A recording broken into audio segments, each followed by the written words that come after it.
工作人员将这一粒一粒木果柑包装好，准备要出货。今年因为受到低温的影响，有部分的木果柑较晚出，再加上过年后较无人买，对着销售量造成真大的影响。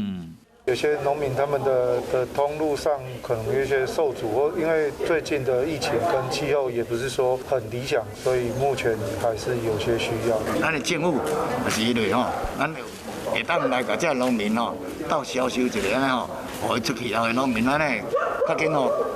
今年开始开会来，开始搁紧种植好收成，明年好收成，明年收成安尼吼。云林县政府特别找真一间企业，采取联合采买方式，并且继续透过网络团购、招商系统、甲学校团线等等多元的管道，协助农友销售、行销在地农产品。希望讲伫县政府甲企业的帮助下，有更较侪人来买木果柑，好农民的辛苦有回报。